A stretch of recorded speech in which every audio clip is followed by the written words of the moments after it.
Русское радио. Хотелось бы услышать несколько ваших советов для родителей в воспитании детей. Можно ли детей наказывать? Как это делать правильно? Нужно ли хвалить? Как сделать правильно и похвалить, чтобы похвалу ребенок ценил? Когда надо начинать воспитание? И, может быть, вы порадуете нас какой-то историей из вашего детства. Спасибо. Your Holiness, this is a question from Latvian radio. Could you please tell about how to raise children, how to, if you need to punish them, can you punish children when you need to, or can you encourage them somehow when you should start this kind of punishment or encouragement? And maybe you could just tell us some story from your own childhood. So with regard to that, sometimes when the children don't listen to you, even if you talk to them and they become naughty, behave naughtily or misbehave, then you may use harsh language or and also show wrathful facial expression. Those could help. But basically, even as kids, small kids, for them, the best means is to help them is by showing love and kindness. And when you do that, even if they may be misbehaving, naughty, and your complaint that this child is really misbehaving and so forth, could actually make the child understand you. And so to work on the mental level, trying to help them to change from within would be more powerful. Otherwise, just, I don't really see threatening people, even with regard to elderly people. I don't find that to be a very good means. So in Buddhism, we are talking about the state of nirvana, which is the state whereby you have overcome all suffering and its causes. And then you have that goal with awareness and understanding, and then you go through the transformation process. And so threatening somebody with fear is not the best means. And so I think the best means is to help them to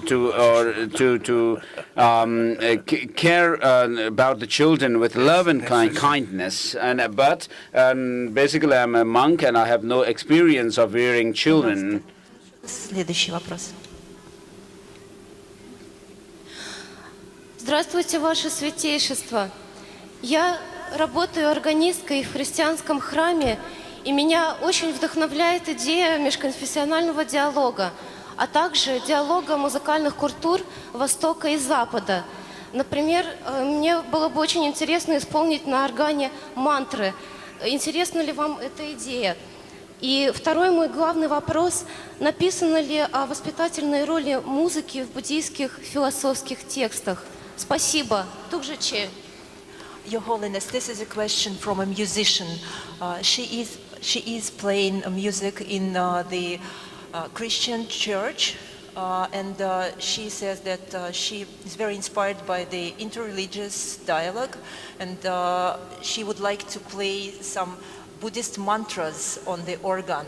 And also, do the Buddhist texts say something about the role of music in the education of the mind? Generally, there are varieties of musical instruments, and as an offering, part of offerings. In human society, there are some people who are very enthusiastic about music, And through the medium of music, they actually spread the music of the message of love and compassion and tolerance. So through art, the different types of art, people can actually use them as medium to spread different messages, and so music is seems to be quite important medium. So what kind of message and what kind of through your music, if the music is to increase people's negative emotions like attachment and anger, that's not good. Otherwise, if it's used to increase people's love and compassion, it's good. Следующий вопрос, пожалуйста. Ваше Святейшество, я из Санкт-Петербурга. У меня небольшой вопрос по вчерашнему учению. Вы сказали, что органы чувств, или в другом переводе чувственные восприятия, существуют с опорой на прошлой жизни. Вот не могли бы вы дать какие-то пояснения? Потому что это не очень понятно. Спасибо. Your Holiness, a question from St. Petersburg about yesterday's teachings. The question about the teaching you gave yesterday. You were talking about the sensory perception, which is based on the organs Previous of lives. On previous lives. On previous lives. Простите, пожалуйста, повторите еще раз. Just could you explain it more extensively? How could sensual perceptions be based on previous lives if it's only the thinner energy that travels from body to body? Like a potential, or how?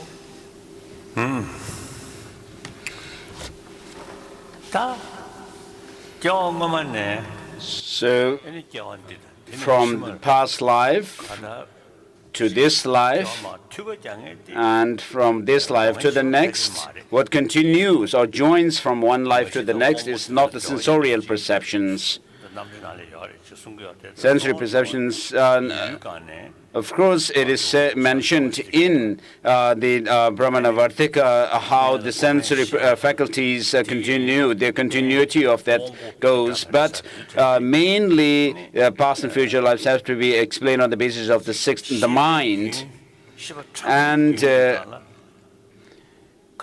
on the basis of the continuity of the subtle mind. We talk about leaving imprints on the mind, but that doesn't really convince me to say that things, the experiences leave their imprint. But in the Madhyamaka Prasangika philosophical view, they assert, they talk about something called shikpa, or the which is like the destruction or disintegration of one's experiences that leaves, that continues within the continuity of the mind.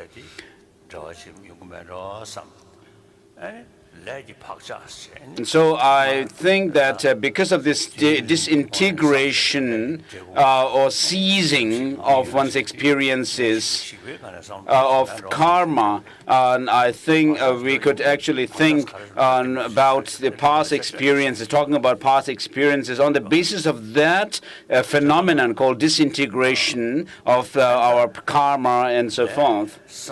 So just talking about imprint is not so clear. So I think the Prasangika Madhyamaka usually mainly thinks about what goes from this life to the next, and what comes from the past to this life in terms of its continuity is this disintegratedness of the experiences. But I don't know clearly. You need to still study more. Скажите, пожалуйста, вот вы сегодня передавали обеты и давали вот прибежище людям, которые хотели получить. Но я вот замечаю, что у многих мирян возникает такое непонимание со временем, как практиковать, и некоторым чуть ли не начинает мешать их семья для практики. Они считают, что вот есть духовный путь, а есть некий мирской, семья. Вот. И скажите, пожалуйста, вот как бы разделить вот эту дуальность у людей, и какие у вас, как бы сказать, налагаются... Вообще, как вы видите мирянина-буддиста будущего, ну и в частности, конечно, европейского? Вот, спасибо. Your Holiness, today you gave the vows of Buddhist lay Buddhist persons, but some Buddhist lay persons, when they practice, they have a difficulty to distinguish between their family life and their spiritual life. They feel that sometimes their family is hampering their Buddhist life. What would you recommend for the Buddhists to make their practice more efficient? And also, how do you see how will be the Buddhist of the future, like an ideal Buddhist of the future? What will be the Buddhist of the future, like the good lay person Buddhist of the future? Buddha Shakyamuni, when he was alive, his followers, and all his followers, when he didn't say that all of them have to become monks, or and the reason why he actually gave the layperson's vow separately in Buddhism is because there are people who cannot practice celibacy, and for them he asked them to refrain from sexual misconduct by taking the layperson's vows. But the main important thing is to cultivate bodhicitta and the wisdom of emptiness. And regarding this, there is no difference between men and women and monastics and lay people. And with regard to the deity yoga practice also, when you meditate or visualize yourself, even if you are a male or female, you can visualize yourself as male deity or female deity.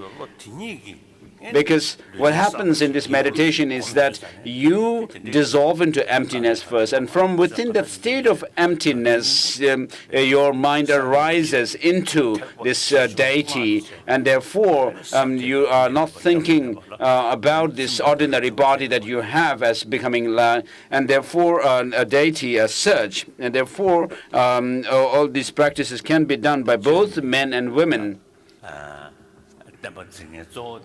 So, of course, the main people who have the responsibility of upholding the Dharma is those who leave home into homelessness and become renunciant.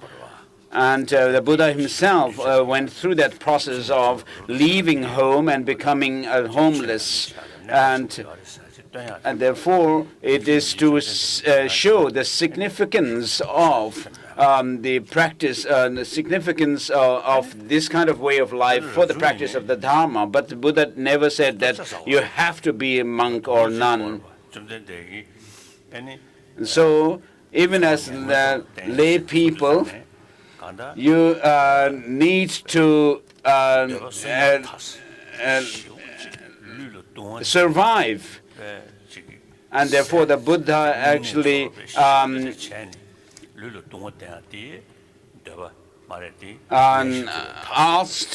advised his disciples to avoid the extreme poverty, and also not to have luxurious life. And so these are two extremes. And therefore the Buddha suggested his disciples to advise his disciples to follow a middle path.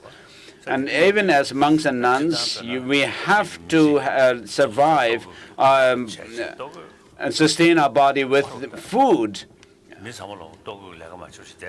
And if everybody has to, if everybody lived a life of a renunciant without working for making livelihood, then we will not survive.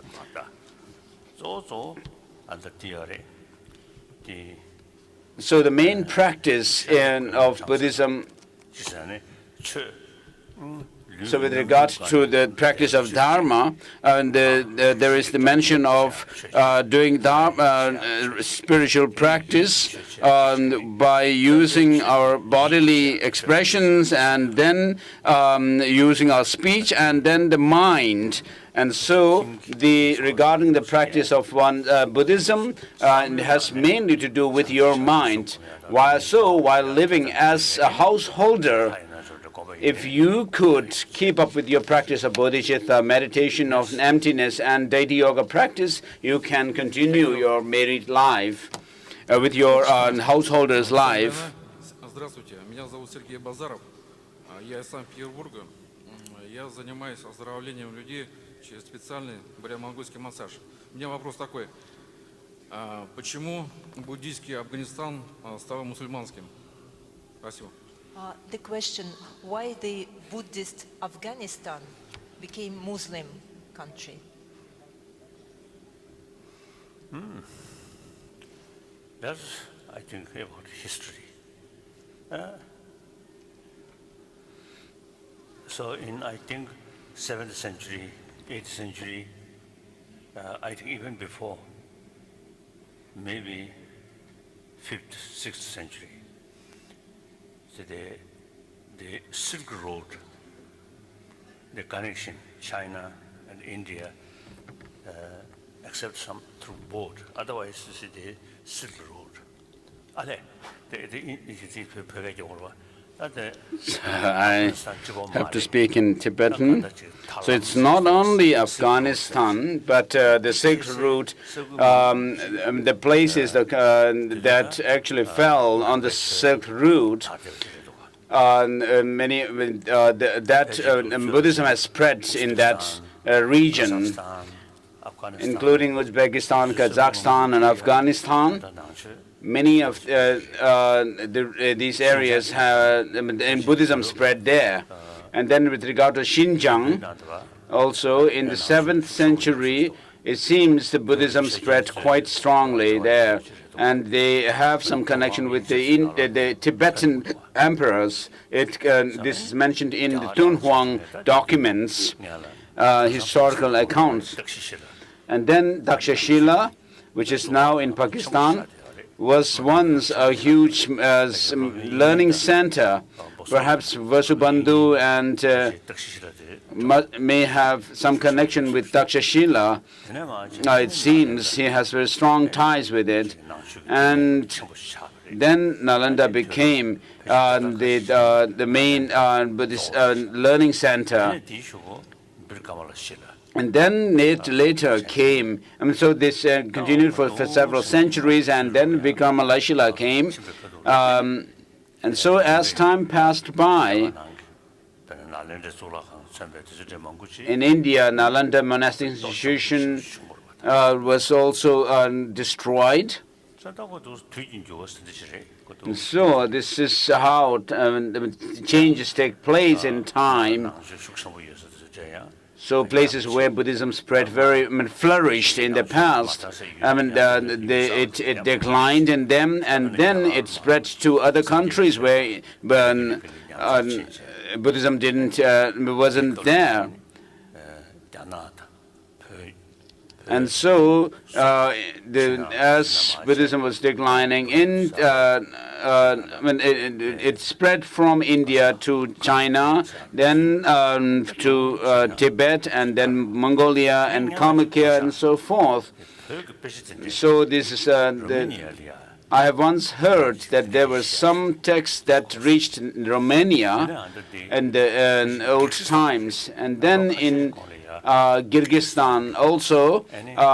Some years ago, I met the foreign minister, former foreign minister of Kyrgyzstan, who actually retired. from Kyrgyzstan, and along with him there were some scholars who came to see me, and they had showed me a picture of the Mani mantra, Om Mani Padme Hum mantra, inscribed on the rock or on a stone, which was actually found on a coffin, on top of a coffin under the ground in Kyrgyzstan. And so that indicates that at some point of time in the past, Buddhism had spread from Tibet to that region, Kyrgyzstan also. And then, whether it's in the account of Tangsen Lama or Shenzang, when he came to India, and he actually passed through many Buddhist countries in that time. So this is how changes take place in time. Next.